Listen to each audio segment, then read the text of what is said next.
desequilíbrios sutis que podem estar acontecendo nas tuas relações. Vamos falar mais sobre isso? Roda a nossa vinheta. Bem-vindas ao meu canal, eu sou a Nath Kelly e aqui a gente fala sobre relacionamento, dia a dia e a nossa energia. E hoje a gente vai falar sobre pequenos desequilíbrios sutis que trazem os desequilíbrios nas relações, tanto relações amorosas como as relações do dia a dia, como no trabalho, nas amizades e até mesmo na família. E aqui eu trago um convite para vocês, né, que a nossa vida, né, olhar honestamente para onde isso pode estar acontecendo. E a raiz é sempre a mesma, né? A raiz é aquelas feridas não olhadas e não acolhidas da nossa criança interior. Uma coisa que foi muito exposta, né, desde que começou todo esse digital, a internet, informações, tudo sobre a nossa vida, as nossas dores, é à tona, né, veio à tona a criança interior. E é lá que a gente guarda todos os mistérios, os segredos, as respostas, os caminhos para a nossa expansão diária e o nosso dia a dia. E muitas vezes a gente fica com aquela identidade congelada lá, né? E vamos dizer que essa criança, até que ela seja resgatada por nós, é muito diferente quando tu sabe dar nomes às tuas feridas e isso vira uma identidade. Ah, isso é porque eu fui abandonada, isso é porque eu tenho tal ferida, isso é porque eu fui rejeitada. A gente nunca é, né? A gente se sentiu o abandono, sentiu a rejeição, sentiu a humilhação, sentiu a traição, sentiu a injustiça. Não necessariamente foi direcionado para ti, né? Mas ela pode ser algo que foi sentido e isso é válido. E isso é tua responsabilidade, né? É nossa responsabilidade validar aquilo que é sentido. E o que acaba acontecendo? A gente busca que os outros validem e que os outros tenham uma promissória nisso. Por isso que é muito diferente de entender a identidade psíquica ferida como o resgate da criança interior. A identidade ferida é aquela que está sempre te assombrando. É aquela que tu usa como justificativa para as tuas dores e para as tuas ações. É aquela que tu te esconde atrás. Como diz a minha mãe, a síndrome do filhote de canguru. Porque quando a mãe é atacada, né, ela sempre mostra o filhinho do canguru e diz, olha, não posso porque eu tenho meu filho aqui, né? E ela dá como desculpa o filhinho do canguru. E é mais ou menos isso que a gente tem a tendência a fazer, quando não há esse resgate de fato da nossa criança. Porque qualquer coisa que aconteça em volta, a gente pega aquela ferida que tá ali, né, em congelamento, pronta pra dar as caras, pra estrear no palco da tua vida e falar, ah, mas é porque eu sou rejeitada, ah, mas é porque eu sou traumatizada, ah, porque isso, ah, porque aquilo. E a gente não percebe que a gente começa a se esconder atrás dessa dinâmica e ela nunca acontece de forma resolutiva. E aí começam os desequilíbrios. E aonde tem desequilíbrio, acontece uma dinâmica muito interessante que ela também vai afetar outras áreas da tua vida e uma delas é a tua prosperidade. É o fluxo. Porque é como se tu estivesse parada olhando para o passado. E o passado já passou. E tu se coloca naquele lugar vitimizado, como se tu ainda fosse aquela pessoa, aquela criança, né? E até porque, de fato, quando isso acontece, tu ainda é essa criança, então toda vez que tu foge, tu tá na identidade da tua criança, quando tu tem medo de ficar sozinha, tu tá na identidade da tua criança, quando tu te autoabusa, tu tá na identidade da tua criança, quando tu entra em controle, quando tu entra em rigidez, tu está na identidade da tua criança. Isso de maneira alguma é para te culpar, isso é para informação é luz, né? Então é para tu entender a partir de agora que tipo, nossa, eu sou muito controladora, é a identidade da tua criança. Que em algum momento aconteceu um evento que ela não conseguiu confiar num adulto, que ela não tinha um adulto confiável e ela se sentiu sozinha. Então tu fica revisitando essa história até que tu resgate e fala, não, tu não está mais sozinha, eu sou uma adulta e agora eu te dou um destino diferente. Sente, valida, tudo isso que precisa, mas agora a gente precisa ter relações equilibradas. E aonde que acontecem esses desequilíbrios nessa dinâmica aí? Porque quando a gente não tá com isso muito bem resolvido, e eu digo, não é cura, é entender o que acontece, ficar atento e presente toda vez que acontecer, tu te dá aquele momento de processar, agir, acolher, né? Então é um processo de enxergar, validar, acolher e deixa aí. Acontecem os desequilíbrios. Porque nas relações saudáveis mesmo, em relação tanto profissional, em relação amorosa principalmente, porque é muito projetado os pais, né, num casal, porque tem as energias masculina e feminina, e quando a gente fala de pais, a gente fala da integração do masculino e do feminino em nós, e não necessariamente dos genitores, né, que isso é muito confundido. Então, quando a gente fala sobre isso, sobre as relações, e principalmente as amorosas, vão ser a que mais tende a ter desequilíbrio, porque tem sentimento, porque tem muito gatilho, porque é um reflexo da gente, a gente precisa estar muito atenta aonde a gente cria dívidas emocionais e aonde entra, né, a dívida, a emoção, e reflete também no dinheiro, na prosperidade, no fluxo, na nossa vida, no nosso emocional, nosso sistema vibratório, nosso sistema energético, que é, né, também desgastado em relação a o nosso corpo etérico, que é onde é o corpo das nossas emoções, é o nosso corpo vivo. Então ele vai ser refletido ali e isso vai influenciar todo o nosso entorno, os nossos resultados e tudo mais. Se eu acho que eu estou sendo injustiçada dentro das relações, se eu estou sempre me sentindo diminuída como uma criança, como eu não posso me defender, eu não tenho os mesmos direitos, eu estou em desvantagem, as pessoas me fazem mal, eu me sinto culpada por me priorizar, eu não entendo qual é o significado da culpa, eu não entendo por que eu ajo como eu ajo, eu entro em fuga, eu não sei por que eu procrastino, por que eu não me cuido, por que eu não sei dar limite, por que eu tenho dificuldade de dizer não, eu não entendo que tudo isso é uma demanda da minha criança. Eu vou me colocar num lugar de afetada, super afetada. E o meu ego, ele vai lá em cima, o ego ferido. Esse ego ferido, ele vai querer ser super valorizado. E, para equilibrar, o outro será super desvalorizado. Então eu vou entrar naquele lugar da injustiça. A minha dor é maior do que a tua. O que tu me fez foi muito grave. Isso não se faz.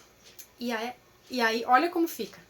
Tu vai te supervalorizando, supervalorizando, supervalorizando. É o que tem acontecido nessas dinâmicas hoje em dia, né? As pessoas não entendem que dentro de qualquer relação, absolutamente qualquer uma, a não ser que tu esteja sozinha em alguma coisa, que tu é 100% responsável disso, mas quando a gente está em uma relação com outra pessoa, com outro ser, ele tem os 50% dele, tu tem os teus 50%. E é válido isso. A gente precisa. O relacionamento saudável de qualquer origem, né? Relacionamento social, profissional, familiar e amoroso. Quando a gente tem essas relações, tudo vai ter 50%. Então, se alguém me fez alguma coisa, é em resposta de uma outra coisa, né? Ou se tu não fez isso, tu também precisa agir em resposta para equilibrar essa relação. E sair definitivamente desse medo de errar com os outros, dessa hiperresponsabilidade. Porque o que eu comecei a entender de verdade, quando a gente começa a amadurecer, quando a gente resgata a nossa criança, que as nossas relações, elas precisam, para ser saudáveis, precisa sair da vítima e algoz. Então a gente entende que o ressentimento é uma coisa infantil. Eu estou ressentida, por quê? Porque eu tenho uma ferida espiritual ali, que é, eu espero alguma coisa de alguém. Projeções e expectativas, né? Então, no momento que eu espero algo de alguém, é como se eu tivesse criado um vínculo de dívida naquela pessoa. Então, tudo que eu falo é para me enaltecer. E isso começa a acontecer desequilíbrios sutis e muitas vezes tu não entende por que não deu certo. Nossa, não deu certo, essa relação não deu certo. Com a amizade não deu certo, no trabalho não deu certo, não deu certo na minha família, não deu certo com as pessoas em volta, não dou certo nas relações. Isso começa a ficar muito óbvio, por quê? Porque sempre quando precisam dois adultos entrar num debate e olhar, nossa, eu fiz isso, eu fiz aquilo, não pode haver disputa, né? De quem tem razão. São dois adultos conscientes e maduros falando, ok, eu fico com a minha parte, tu fica com a tua parte. Qual vai ser o caminho de solução? E o que acaba acontecendo? Alguém precisa ser a vítima e fica numa disputa de quem tem razão. Quem tem razão quer ser a vítima, né?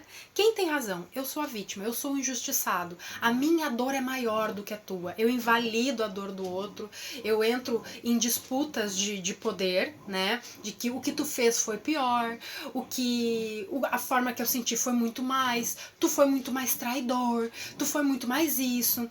E invalida a responsabilidade de dizer isso só aconteceu por uma responsabilidade, por uma negligência, por uma falta de tato, alguma coisa que está na minha sombra, eu não estou disposta a admitir no momento porque me dói, porque toca uma ferida antiga e entra num ponto de vulnerabilidade que eu não quero chegar. Então é melhor eu olhar, eu pegar e desistir disso, ou eu tentar convencer o outro de que a minha dor é maior, porque eu sou injustiçada. Aqui dói mais, tu não entende, né? E no momento que a gente precisa ter o equilíbrio nas relações, isso é como se fosse um ratinho roendo. Porque às vezes essa dinâmica ela fica tão cansativa que um dos lados vai abandonar. Porque a pessoa tá vendo ali que não é possível, né? Por isso que hoje em dia acontece tantas essas dinâmicas das pessoas falarem: nossa, eu não visito mais a minha mãe, eu deixei de falar com a minha irmã, eu não consigo um relacionamento, eu tô quase sem amizade. Porque as pessoas elas têm essa dificuldade de também entender que elas têm os 50% de responsabilidade delas. E elas querem colocar 100% no outro. Desequilibra as relações. E a gente vai ficando cada vez mais isolada. Então, dentro de uma relação muito bem equilibrada, tem uma consciência muito grande e tem essa noção de que o ressentimento ele tem que ficar do lado de fora. Que tu precisa olhar que eu não sou tão perfeita, eu não sou tão maravilhosa, eu também erro, né? E eu preciso ver assim, preciso resolver isso, deixar isso para trás e seguir adiante. Se eu vou seguir tendo uma relação, né, tendo encontros e tendo ainda conexões com essa pessoa, se faz sentido, se isso for uma coisa que realmente não invadiu os meus limites, e nem ficar naquele papel de salvador. Eu vou tentar, né? Eu vou me sacrificar, eu vou passar por cima dos meus valores. Não, não é sobre isso. Mas é entender que às vezes as coisas precisam ser realmente deixadas para trás. Às vezes a gente precisa enfrentar que a gente vai perder pessoas exatamente para equilibrar, não proteger. Porque se a gente continua, a gente entra em desequilíbrio. E é aí que começa o problema. Porque o problema do desequilíbrio tu vai querer compensar em um outro lugar. E no momento que vai ter essa compensação, e essa compensação ela não é de forma lúcida, isso vai virar um grande problema. Porque isso vai virar uma disputa de poder. Isso vai virar uma dinâmica de briga. E no momento que tem compensação, tem uma dívida. É sempre uma dívida velada de fulano me deve, fulano me deve, alguém me deve, né? Deve explicações, deve consideração, deve carinho, deve afeto, deve qualquer coisa que seja. Quando tu acha que alguém deveria fazer algo por ti, alguém deveria alguma coisa, né? E isso vai criando dívidas energéticas. Isso às vezes são vinda de dívidas kármicas, né? Porque vamos entender o que são dívidas energéticas e dívidas kármicas. Dívidas energéticas são criadas através das nossas emoções, né? A energia que a gente coloca em alguma coisa do deveria, né? A pessoa deveria fazer isso por mim, porque eu tenho projeção, porque eu tenho expectativa, porque eu me acho inferior, porque eu não tô ciente de que eu tenho 50% de responsabilidade, então eu entro na carapuça da injustiçada, eu dramatizo, eu acho que a minha dor é maior, que eu fui a mais prejudicada nas coisas e que, né, eu não consigo ter uma visão panorâmica de que aonde eu influenciei isso, aonde eu apoiei que isso acontecesse, aonde eu permiti que isso acontecesse, quais os limites que eu não coloquei, aonde que foi os meus equívocos, né? A minha responsabilidade nesse lugar. Ou as dívidas kármicas. As dívidas kármicas são o quê? Comportamentos emprestados. Então, a tua mãe ensinou que tu não deve confiar em qualquer um. Então tu já entra nas dinâmicas, né, que é um comportamento emprestado. Tu não nasce desconfiando de todo mundo. Esse comportamento é ensinado dentro da tua família, porque tem alguém ferido que não confia em ninguém e começa a dizer, abre teu olho, não dá pra confiar. Isso não quer dizer que tu vai ter esse medo, mas é um comportamento emprestado, que foi instalado em ti, implantado, né? Isso também é um implante de extrator. Isso também faz parte das chipagens e implantes, que não são feitos só por seres extraterrestres, como falam, mas muitos chips e implantes são feitos dentro da nossa própria família, né? De ouvir conversas, de crenças que são herdadas, né? De comportamentos. Então, tu não nasceu tendo medo, tu não nasceu sendo desconfiada, tu não nasceu sentindo rejeitada, tu não nasceu sentindo abusada. Isso foi coisas que foram acontecendo ao longo da vida e a forma como as pessoas te mostraram que é a realidade dentro delas, e elas, né, deram isso como herança pra ti, ó, desconfie das pessoas. Ou, muitas das vezes o que acontece, e isso foi uma coisa que eu me dei conta, né, uma vez numa conversa com uma pessoa conhecida, e a pessoa falou assim, nossa, coitada da tua mãe, né, e eu comecei a notar essa palavra na boca de várias pessoas próximas, e eu pensei, por que coitada da minha mãe? O que a minha mãe tem de coitada? E eu comecei a ver que ela vestia essa carapuça de tipo assim, nossa, como eu sofro, eu sou uma eterna coitada, né? Um olhar lá pro passado, lá pra infância, porque realmente ela teve uma infância muito difícil, ela não conseguiu trazer isso, acolher a criança dela, e ela começou a compensar, né? E aí eu pensei assim, nossa, por que ela acha que ela é coitada? Mas ela dizia, não sou coitada. Mas as atitudes, as lamentações todas faziam com que as pessoas acreditassem nisso, né? Porque provavelmente é uma fala automática que a gente cria através do coletivo da sociedade. E eu me dei conta, tipo, nossa, se a minha mãe, ela tem essa narrativa interna dela, tem essa crença, ela também me criou para ser uma coitada. E eu comecei a ver as minhas corrupções exatamente nisso. Aonde eu sempre queria que a minha dor fosse maior, que eu fosse sempre injustiçada, que eu era sempre, eu sempre fui muito cuidadosa e ninguém é cuidadoso comigo.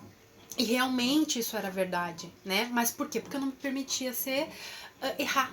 Eu não me permitia errar com as pessoas. Eu negava, eu me traía, né? Negava a mim mesma as coisas que eu queria fazer, me desumanizava, entrava numa perfeição e aí eu sempre apontava, né? Para eu ter uma ficha limpa, vamos dizer assim. Por quê? Porque eu precisava ser a boazinha. E a boazinha é uma baita de uma manipuladora. A boazinha, ela tem uma pele de cordeiro, ela não é tão boazinha, até porque ser boazinha tem um ganho secundário, né? Porque no momento que eu sou boa, eu tenho uma carta na manga para dizer: tu não vai fazer nada por mim? Como assim, se eu sempre fui tão boa? Não, tipo assim, não tem o que tu falar de mim. Eu só sou boa contigo. E aí quando eu me dei conta de que a boazinha era uma enrascada para mim, eu desisti disso. Eu falei, não, eu não vou dar continuidade a essa criação, né? A minha mãe interna não vai continuar apoiando essa boazinha e essa coitadinha, com essa energia de coitada dentro de mim, porque isso desequilibra as relações. E aí a gente bota o ressentimento para fora dessa bolha e a gente começa a lidar com as pessoas de igual para igual. De igual para igual. Ah, eu tenho trauma, eu também. Ah, eu errei, eu também errei. Então, se eu errei, tu errou, tá bom. Vamos, qual é a solução? Ah, a solução é isso. Vamos negociar. O que é bom para ambas pessoas, para esse relacionamento dar certo? O limite, né? A pessoa fica te cobrando coisa e tu fala, opa, não me cobra. Eu consigo ir até aqui. Até aqui fica muito pesado para mim.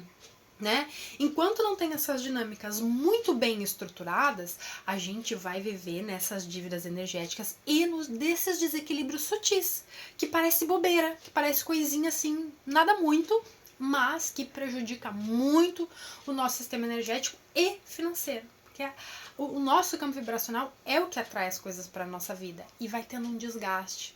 Porque eu vou indo lá e vou trabalhando em manipulação, e vou trabalhando ali e me tornar uma pessoa que eu não sou, né? Pra ter uma ficha limpa para que a outra pessoa sempre esteja em desvantagem comigo e eu nunca vou estar com equilíbrios de troca. Eu sempre vou estar em trocas injustas. Eu vou atrair isso, né? Eu quero ser aquela pessoa que doa demais, vai ter desequilíbrio, porque eu não sei receber. Eu não sei receber nada, eu não posso receber uma crítica, eu não posso receber um feedback negativo, eu não posso receber um não, porque eu só digo sim. Então, isso vai desequilibrando e são coisinhas do dia a dia que às vezes a gente não percebe, que minam completamente a nossa energia, a nossa vida, e ela vai diretamente no nosso financeiro, muitas vezes. Que as dívidas energéticas, elas trazem compensação. E quando a gente está em compensação, as nossas relações, elas não são assim, nossa, o que tu tem para me oferecer? Nada. Mesmo quando tu não tem nada para me oferecer, eu escolho estar contigo?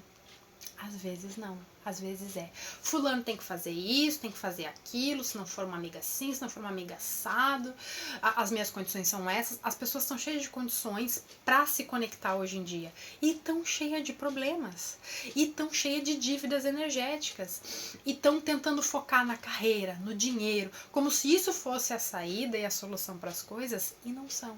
Porque a gente precisa olhar para onde está tendo os desequilíbrios. Porque vai ter a área da tua vida, por exemplo, que ela vai ter um teto. E depois, quando chega nesse teto, o que tu vai fazer? Tu vai tentar forçar ali a área da tua carreira, do dinheiro, mas a prosperidade está nas pessoas.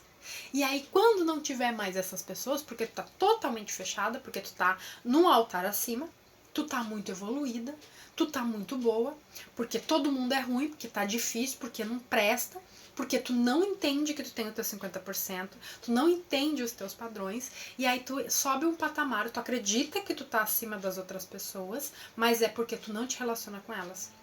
E tu não enxerga as tuas corrupções. Então é muito fácil dizer que está curada no isolamento, sozinha, no conhecido. Mas a moral mesmo é que a gente está cheio de desequilíbrio e dívida energética, muitas vezes, e a gente não está enxergando. Por quê? No momento de olhar, enxergar, se relacionar, inteirar, porque a prosperidade está através das pessoas, não tem, não existe. E aí tu sai sempre pela, meu Deus, por que a vida está fazendo isso comigo? Ai, como eu sou injustiçada. Tu sai do teu lugar de poder, tu sai da autonomia, tu sai de, eu estou fazendo escolhas conscientes, eu escolho estar aqui com essa pessoa, eu escolho saber quem essa pessoa realmente é, independente do que acontecer, eu me responsabilizo pela minha parte e deixo a parte dela com ela. Eu também sei nomear até onde essa pessoa pode ir, até onde eu vou, né? E isso começa os equilíbrios. Eu não carrego nada que é do outro, não deixo ninguém carregar nada que é meu, né? E isso vai criando uma dinâmica muito mais saudável, que é muito diferente do conceito de relações saudáveis que está tendo hoje em dia. Né? De que eu quero alguém pronto, eu não quero construir nada, eu quero alguém límpido, porque eu sou límpida. E aí quando vem alguém que não é aquela pessoa ideal, a culpa é de quem? A culpa é da outra pessoa, porque o mundo tá difícil, porque as relações estão difíceis. Não, não, não, não. Eu estou atraindo esse padrão porque dentro de mim tem uma ressonância com isso. Né? Então eu preciso olhar, são pequenos desequilíbrios, aonde tu sempre quer ter uma vantagem, aonde tu quer sempre validar que a tua dor é mais forte do que o outro, aonde tu quer sempre desmerecer, né, o que o outro tá fazendo contigo ou não. E aí fica para se pensar. Um beijo e até a próxima.